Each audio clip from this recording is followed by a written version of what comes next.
Sorry, all my notifications shut my phone off.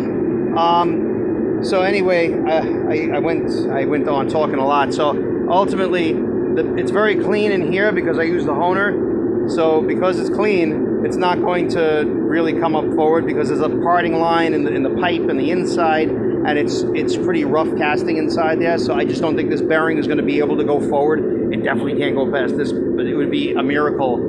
And like I said, when you have an old car and you're wrenching the steering wheel, you know, if this setup was the way it was, the only thing I have to worry about is if it didn't have power steering. Because like if the power steering stopped working, I start yanking on it and I pull up accidentally, then you could possibly pull it through, but it's just so unlikely. It's just not even funny. So, but like I saw another guy make one of these, and he put the motor here, And here's the other thing I'm doing with this. I had cut this rod in the center that was connected to this whole contraption here, and it kind of like, I don't know what it is, but it's like an electrical connection. I got the stuff around. There's a spring that goes in between here, and it looks like what seems to be two brushes. You got these mounting bolts that go on the bracket. This is one part of the bracket. And I asked people, I'm like, what is this thing? And nobody really knew. They're like, I have a newer car. I'm like, that doesn't help. So it looks like the years before and the years after really don't have this. And I'm too much of a slob, so I'm trying to figure out where these things are to show you. Egads. Fall down my drain.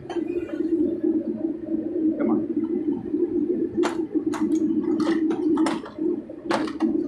All right, so basically it looked like two little black brushes that go on either side of this in this hole, and it presses up against this, and it runs against it. This like connecting rod looking thing here, it's actually cracked, so it doesn't hold tight, but I don't think it was meant to, because no matter what, if that was tight, it was connected all the way here to the top of the steering wheel in here. And then the wire went in between that. And I don't know what it's really for, other than maybe it makes the steering box feel on center. So I wanted to put it back in, and I drilled this hole in here. And because of where it landed and where my friend could drill a hole, I didn't want to drill it through there. So we threaded this on one side here. Might have got a little thread on both sides, but I figured I'd put a bolt through there and it would stop it from moving, and I thought it was some kind of spring-loaded thing here. So now oil will leak out of here. So I've just ordered from Granger a 3/8, and it goes up to 410, 0.410 hole. It's like an oil plug. So I'm going to stick it in there and you tighten it, kind of like an oil drain plug if you strip your threads on an oil pan. So that's going to be that. But this other guy on YouTube, he put it right here.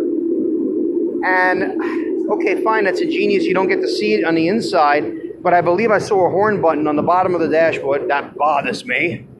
And, this, somebody probably paid thousands of dollars for that. Now, granted, this is over-engineering and everything, but the other problem is I have a dual master cylinder down there, and that's going to get into the way of things, and I'd much rather have my, my disc brakes, which is a miracle that this car has disc brakes now, and a dual master cylinder with a big-ass dual master cylinder.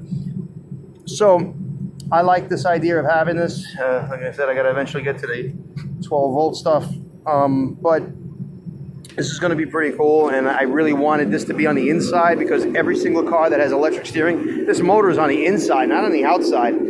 There is a couple of ones that have like a belt, like a BMW has a giant motor with a belt, but it's kind of held together. But on the inside, listen, it may be fine on the outside, but I prefer if the original manufacturer had this on the inside, I'd rather leave it on the inside, because between the way the motor is going to be angled, I don't know if it would hold water or anything like that. So I'm doing everything I can to try to make it kind of like original.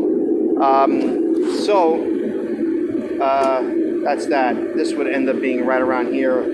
Actually, no, because I'm going to end up the shaft is going to go here. That's the whole other project. It's a huge project now to adapt this shifter linkage, because that's going to be real fun. That's this guy here.